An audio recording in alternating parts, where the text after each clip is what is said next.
ஆண்டவரும் உலக இரட்சகரும் ஆகிய இயேசு கிறிஸ்துவின் நாமத்தினாலே உங்களுக்கு நான் ஸ்தோத்திரங்களை நான் தெரிவித்துக் கொள்கிறேன். நீங்கள் நினைக்கலாம், கர்த்தர் சொன்ன வார்த்தை எனக்கு நிறைவேறவில்லையே என்று சொல்லி. கடந்த மாதங்களாக அல்லது கடந்த வருடமாக கூட நான் அதற்காக காத்து கொண்டிருக்கிறேன். எப்பொழுது கர்த்தர் சொன்ன வார்த்தை எனக்கு நிறைவேற்றி கொடுப்பார், என்னுடைய குடும்பத்தில் என்னுடைய வாழ்க்கையில் எப்பொழுது இது நிறைவேறும் என்று சொல்லி அதற்காக நீங்கள் எதிர்பார்த்து இருக்கிறீர்கள் அல்லவா? இன்றைய நாளிலே கர்த்தர் உங்களை பார்த்து அவர் கூறுகிறார். அப்போஸ்தலருடைய புத்தகத்திலே 27ஆம் அதிகாரம் 25ஆம் வேத வசனத்தை நீங்கள் பாருங்களேன். ஆனபடினால் மனுஷரே திடமனதாயிருங்கள், எனக்கு சொல்லப்பட்ட பிரகாரமாகவே நடக்கும் என்று தேவனிடத்தில் நம்பிக்கையாயிருக்கிறேன். எனக்கு சொல்லப்பட்ட பிரகாரமாகவே நடக்கும் என்று சொல்லி தேவனிடத்திலே நம்பிக்கையாய் இருக்கிறேன் என்று சொல்லி பவுல் என்ற ஒரு தேவ மனிதர் கூறியிருக்கிறார். எனக்கு அன்பான தேவஜனமே, வேத புத்தகத்திலே கூறப்பட்டிருக்கிற இந்த வார்த்தை அல்லவா? நீங்களும் இதன் மேல் இப்படிப்பட்ட வார்த்தையின் மீது நம்பிக்கையாய் இருங்கள். எனக்கு சொல்லப்பட்ட பிரகாரமாகவே நடக்கும் என்று சொல்லி இதுவரைக்கும் நான் அப்படிதான் நம்பிக்கொண்டிருக்கிறேன், விசுவாசித்து கொண்டிருக்கிறேன் சகோதரியே என்று சொல்லி நீங்கள் நினைக்கிறீர்களா? ஆம், இதுவரைக்கும் எந்த நம்பிக்கையோடு இருந்தீர்களோ அதே நம்பிக்கையிலே இன்னும் அதிகமாக விசுவாசியுங்கள். இன்னும் அதிகமாக இந்த வேத வசனத்தை நீங்கள் நம்பி இருங்கள்.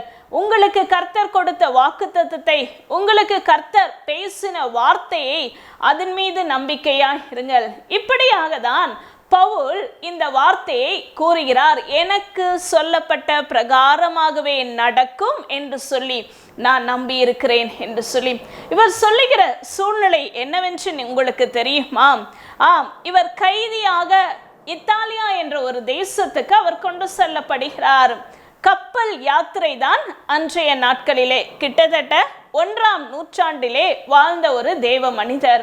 மிகுந்த ஒரு தூரம், அந்த தூரத்தின் மத்தியிலே கப்பல், அதாவது கடல் பிரயாணம் செய்யக்கூடிய அந்த சூழ்நிலையிலே கப்பல் யாத்திரையாக சென்று கொண்டிருக்கிறார்கள். அப்படிப்பட்ட அந்த சூழ்நிலையிலே தான் தேவன் பவுலோடு கூட பேசி இருக்கிறார். பேசின வார்த்தையை தான் பவுலடியார் இங்கு கூறுகிறார். எனக்கு சொல்லப்பட்ட பிரகாரமாகவே நடக்கும் என்று சொல்லி. எனக்கு அன்பான தேவஜனமே, உங்களுக்கும் கர்த்தர் என்ன வார்த்தையை சொன்னாரோ அது உங்களுக்கு சொல்லப்பட்ட பிரகாரமாகவே நடக்கும். அதன் மீது விசுவாசமாய் இருங்கள், அதன் மீது நம்பிக்கையாய் இருங்கள். உங்களுடைய இருதயத்தை இந்த வார்த்தையின் மீது வைத்துக் கொள்ளுங்கள்.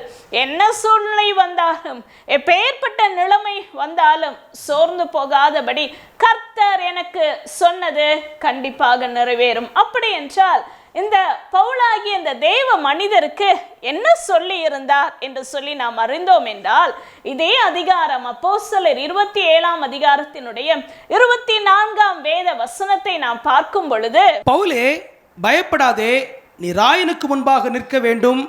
இதோ உன்னுடனே கூட யாத்திரை பண்ணுகிற யாவரையும் தேவன் உனக்கு தயவு பண்ணினார் என்றான். பவுலே பயப்படாதே என்று சொல்லி கர்த்தர் பேசி இருக்கிறார். எனக்கு அன்பான தேவஜனமே, உங்களையும் பார்த்து பவுல் என்ற இடத்திலே உங்களுடைய பெயரை நீங்கள் அதிலே வைத்துக்கொண்டு சொல்லி பாருங்கள், பயப்படாதே என்று சொல்லி. இன்றைய நாளிலும் கர்த்தர் உங்களை பெயர் சொல்லி அழைத்து பயப்படாதே என்று சொல்லி கூறுகிறார். பயப்படாதே என்று சொல்லி பவுலுக்கு கூறுகிற வார்த்தை என்ன? நீ ராயனுக்கு முன்பாக நிற்க வேண்டும் என்று சொல்லி பவுலை கைதியாக அவர்கள் ரோம அரசாங்கத்தினுடைய சட்டத்தின்படி விசாரணைக்கு செய்யும்படியாக அழைத்து சொல்லுகிறார்கள். ராயன் என்று சொல்லி அன்றைய நாட்களில் இருந்த இந்த தேசாதிபதிக்கு முன்பாக அவரை கொண்டு போய் நிறுத்த வேண்டும் என்று சொல்லி அதே வார்த்தையை சொல்லி தேவன் பவுலிடத்திலே கூறுகிறார், பயப்படாதே, நீ ராயனுக்கு முன்பாக நிற்க வேண்டும். எனக்கு அன்பான தேவ ஜனமே, உங்களையும் என் தேவன் இன்றைய நாளிலே அவர் சொல்லுகிறார், பயப்படாதே. நீங்கள் யாருக்கு முன்பாக நிற்க வேண்டுமோ, யாருக்கு முன்பாக உயர்வடைய வேண்டும் என்று சொல்லி நினைக்கிறீர்களோ, கர்த்தர் சொல்லி இருக்கிறார் அல்லவா முன்னதாகவே, அப்படியே அவர் நிறைவேற்ற வல்லமை உள்ளவராயிருக்கிறார். அல்லது எந்த இடத்திற்கு செல்ல வேண்டும் என்று சொல்லி அவர் உங்களுக்கு சொல்லி இருக்கிறாரோ அந்த வார்த்தையை அவர் நிறைவேற்றுவார். அதை தான் பவுலடியார் கூறுகிறார், எனக்கு சொல்லப்பட்ட பிரகாரமாகவே நடக்கும் என்று சொல்லி. நீங்களும் சொல்லி பாருங்கள், நீங்களும் நினைத்து பாருங்கள், இதன் மீது நம்பிக்கை இருங்கள். உங்களுக்கு கர்த்தர் அநேக வார்த்தைகளை கூறியிருக்கிறார் அல்லவா, அநேக சத்தியங்களை சொல்லி இருக்கிறார் அல்லவா, அல்லது உங்களுடைய வாழ்க்கையை குறித்த தரிசனங்களை அவர் உங்களுக்கு வெளிப்படுத்தி இருக்கிறார் அல்லவா, உங்களை குறித்த நோக்கத்தை அவர் உங்களுக்கு முன்பதாகவே அவர் சொல்லி கொடுத்திருக்கிறார் அல்லவா. ஆனால் நான் இப்பொழுது இருக்கிற சூழ்நிலையோ அதற்கு எதிர்மறையாய் இருக்கிறது என்று சொல்லி நினைக்கிறீர்களா? அன்றைக்கு பவுலுக்கு நிறைவேற்றின தேவன் இன்றைக்கு உங்களுக்கு அவர் நிறைவேற்ற அவர் சொன்ன பிரகாரமாகவே நடக்கும் என்பதிலே எந்தவித சந்தேகமும் கிடையாது, எந்தவித ஐயமும் கிடையாது. அப்படி என்றால் பவுலுடைய வாழ்க்கை சூழ்நிலை என்னவென்று சொல்லி நான் உங்களுக்கு இன்றைக்கு இப்பொழுது இந்த நேரத்திலே நான் உங்களுக்கு அதை தெரியப்படுத்த நான் ஆசையாய் இருக்கிறேன். பவுல் இவர் எப்படிப்பட்ட நிலைமையில் இருக்கிறேன் என்றால், நான் சொன்னேன் அல்லவா, அதாவது கடல் பிரயாணம், கப்பல் யாத்திரை செய்து கொண்டிருக்கிறார்கள். இப்படியாக அவர்கள் புறப்பட்ட இடத்திலிருந்து சற்று தூரம் சென்ற பிறகு நன்றாக தென்றல் மெதுவாய்தான் அடித்து கொண்டிருந்தது, அழகாக இருந்தது. தென்றல் காற்று நன்றாக இருந்தது. அவர்களுக்கு கப்பல் பிரயாணம் ஆரம்பிக்கும் போது சுமூகமாக தான் இருந்தது, நலமாக தான் இருந்தது. ஆனால் திடீர் என்று அப்போஸ்தலர் 27ஆம் அதிகாரத்தை நீங்கள் வாசித்து பார்த்தால் தெரியும், திடீர் என்று கிளவுதியான் என்ற ஒரு பெருங்காற்று வீச ஆரம்பித்ததாம். திடீர் என்று சடுதியாய் வீச ஆரம்பித்ததாம். எனக்கு அன்பான தேவச்சனமே, நீங்களும் யோசிக்கிறீர்கள் அல்லவா, என்னுடைய வாழ்க்கை நன்றாக தான் ஓடிக்கொண்டிருந்தது, திடீர் என்று ஏதோ ஒரு காற்று வீசியது. என் குடும்பத்திலே, என் பிள்ளைகள் மூலமாக, என்னுடைய கணவன் மூலமாக, என் மனைவி மூலமாக, என் வேலை ஸ்தலத்திலே இருக்கிற சக ஊழியர்கள் மூலமாக, அல்லது என்னுடைய உயர் ஸ்தலத்திலே இருக்கிற அதிகாரிகள் மூலமாக, அல்லது என் சரீரத்திலே இருக்கிற பலவீனம் என்ற ஒரு பெருங்காற்று என்னை அடித்து விட்டது. இப்பொழுது நான் என்ன செய்வதென்றே தெரியவில்லை என்று சொல்லி நினைக்கிறீர்கள் அல்லவா. ஆனாலும் உங்களுக்கு சொல்லப்பட்ட பிரகாரமாகவே நடக்கும் என்று சொல்லி எனக்கு அன்பான தேவச்சனமே, உங்களுக்கு நான் கூறுகிறேன், அன்றைக்கும் பவுலோடு கூட அந்த கப்பலிலே கிட்டத்தட்ட 276 பேர் பயணம் செய்தார்கள். அனைவருக்கும் ஒரு பயம், கலக்கம் இருக்கிறது. கப்பல் பார்க்கும்போது அந்த காற்று அடித்ததின் நிமித்தமாக இப்பொழுது கப்பல் செல்லக்கூடிய திசையை நோக்கி செல்லாதபடி முதலாவது அந்த கப்பல் எப்படி சென்றதாம், காற்றின் போக்கிலே சென்று கொண்டிருக்கிறதாம். காற்று எங்கு தள்ளுகிறதோ, எந்த திசையை நோக்கி தள்ளுகிறதோ அந்த திசையை நோக்கி கப்பல் செல்ல ஆரம்பித்து விட்டது. செல்லக்கூடிய இடம் வேறு ஒரு தேசம், ஆனால் கப்பல் போகக்கூடிய பிரயாணமோ இன்னொரு தேசம், எதிர் திசையாய் சென்று கொண்டிருக்கிறது. நீங்களும் அப்படித்தானே நினைக்கிறீர்கள்? நான் பிரயாணப்படக்கூடிய இடம் அல்லது நான் செல்லக்கூடிய திசை, என்னுடைய வாழ்க்கை, நான் ஒன்று நினைத்தேன் ஆனால் எங்கோ சென்று கொண்டிருக்கிறேன் என்று சொல்லி நினைக்கிறீர்கள் அல்லவா. எனக்கு அன்பான தேவச்சனமே, இப்படியாக தான் அன்றைக்கும் பவுலினுடைய யாத்திரை இருந்தது. அவரோடு கூட இருந்த நீங்கள் மாத்திரம் அல்லாதபடி என் குடும்பமும் அப்படிதான் பயணம் செய்கிறது, என்ன செய்வதே தெரியவில்லை என்று சொல்லி நினைக்கிறீர்கள் அல்லவா. உங்களுக்கு சொல்லப்பட்ட பிரகாரமாகவே நடக்கும் என்று சொல்லி என் தேவன் இன்றைய நாளிலே உங்களுக்கு கூறுகிறார். அப்படியாக பவுல் இந்த கப்பல் பார்க்கும்போது காற்றின் போக்கிலே முதலாவது செல்ல ஆரம்பித்து விட்டது. அதன் பிறகு என்ன செய்வதென்று தெரியவில்லை. கப்பலுக்குள்ளாக இருந்த சரக்குகள், கப்பலுக்குள்ளாக இருந்த பொருட்கள் எல்லாவற்றையும் எடுத்து கடலிலே தூக்கி வீசுகிறார்கள். அப்படியாவது கப்பலில் இருக்கிற நாங்கள் எப்படியாவது பிழைத்து கொள்ளலாம் என்று சொல்லி நீங்களும் இப்படிப்பட்ட சூழ்நிலையிலே நான் சம்பாதித்த காரியங்கள், நான் சம்பாதித்த சொத்துக்கள், நான் சம்பாதித்த பொருட்கள், நான் சம்பாதித்த அநேக காரியங்களை, என்னுடைய அந்தஸ்து எல்லாவற்றையும் நான் இழந்து காணப்படுகிறேன் என்று சொல்லி ஒரு காற்று அடித்ததின் நிமித்தமாக நான் எல்லாவற்றையும் இழந்து விட்டேன் என்று சொல்லி நினைக்கிறீர்களா? இல்லவே இல்லை. என் தேவன் ஒரு நாள் ஒன்று வரப்போகிறது. அந்த நாளிலே கர்த்தர் உங்களுக்கு சொன்ன பிரகாரமாகவே அவர் செய்ய வல்லமை உள்ளவராய் இருக்கிறார். என கண்பான தேவச்சனமே, இப்படியாக தான் அந்த பவுல் அந்த கப்பலிலே இருந்த பிரயாணப்பட்டிருந்த ஒவ்வொருவரும் தங்களுக்கு கொண்டு வந்த பொருட்கள், தாங்கள் எதையெல்லாம் ஆசைப்பட்டு அந்த கப்பலிலே சுமந்து கொண்டு வந்தார்களாம், அவைகள் எல்லாவற்றையும் அவர்கள் இழக்க நேரிட்டதாம். கிட்டத்தட்ட பார்க்கும்போது 14 நாட்களுக்கு மேலாக சூரியனையும் காணவில்லையாம், நட்சத்திரங்களையும் காணவில்லையாம். இருள் சூழ்ந்து விட்டது, அந்தகாரம் சென்றிருக்கிறது.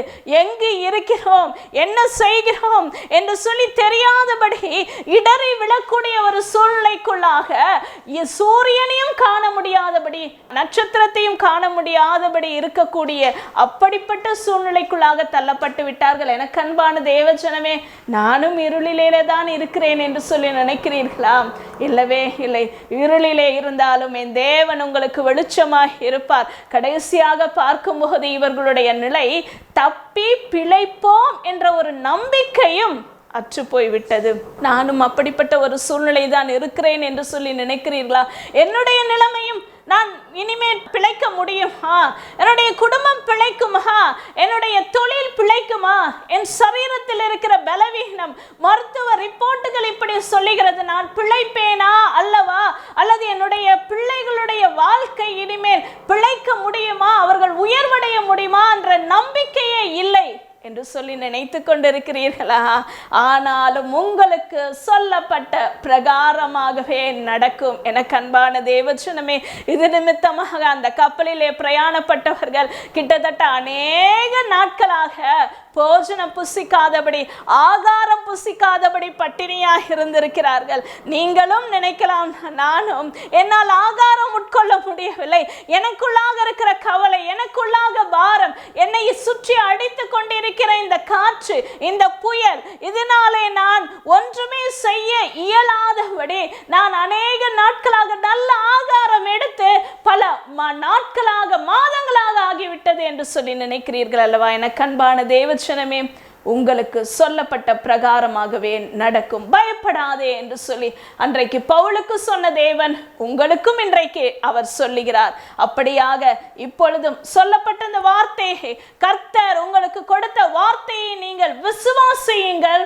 விசுவாசிக்கும் போது கர்த்தர் கண்டிப்பாக இதிலிருந்து ஒரு மீட்பை கொடுப்பார். அன்றைக்கு பவுலுக்கு அந்த நம்பிக்கையை கொடுத்த தேவன் அதன் பிறகு பார்க்கும்போது அவர்களுக்கு ஒரு கரை தெரிந்தது, அதாவது ஒரு துறைமுக பட்டணம் தெரிந்தது.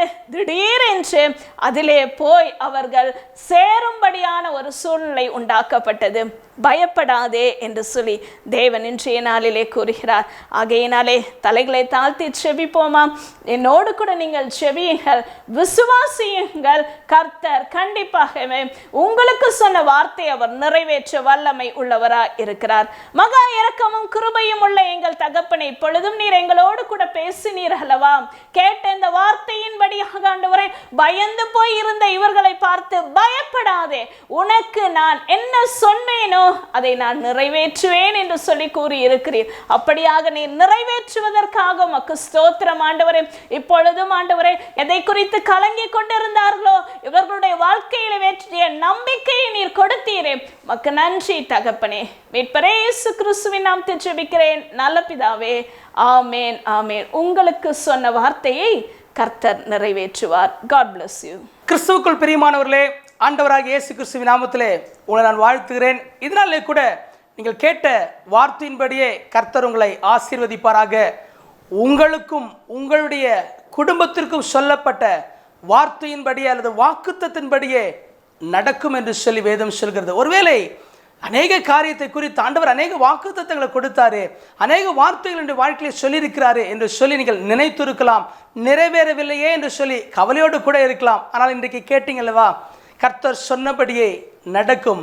அவர் உங்களுக்கு சொன்ன பிரகாரமாகவே நடக்கும் என்று சொன்ன வார்த்தையின்படி நிச்சயமாகவே அவர் நடத்தி காட்டுவார். ஏனால் வேதம் சொல்லுகிறது, பொய் சொல்ல தேவன் ஒரு மனிதன் அல்ல, மனம் மாற அவர் ஒரு மனுபுத்திரனும் அல்ல என்று சொன்னது போலவே உங்களுக்கு சொல்லப்பட்ட பிரகாரமாகவே நடக்கும். இந்த நாளிலே கூட ரெகோபோத் எழுப்புதல் ஊழியத்தின் மூலமாக ஒவ்வொரு நாளிலும் தினமும் மதியம் 2 மணி முதல் 3:20 மணி வரை ஜூம் ஆப்பின் மூலமாக தேசத்திற்காக நாங்கள் ஜெபித்து வருகிறோம். ஒருவேளை நீங்களும் ஜெபிக்க வேண்டும் என்று சொல்லி விரும்பினால் கீழ்காணும் எண்ணுக்கு நீங்கள் தொடர்பு கொள்ளுங்கள். உங்களுக்கு நாங்கள் அந்த லிங்கை நாங்கள் அனுப்பி வைப்போம். நீங்களும் எங்களோடு கூட இணைந்து தேசத்திற்காக ஜெபியுங்கள். கர்த்தர் உங்களை ஆசீர்வதிப்பாராக. ஆம், கர்த்தர் உங்களுக்கு சொன்ன பிரகாரமாகவே உங்களுடைய வாழ்க்கையிலும் நடக்கும். God bless you.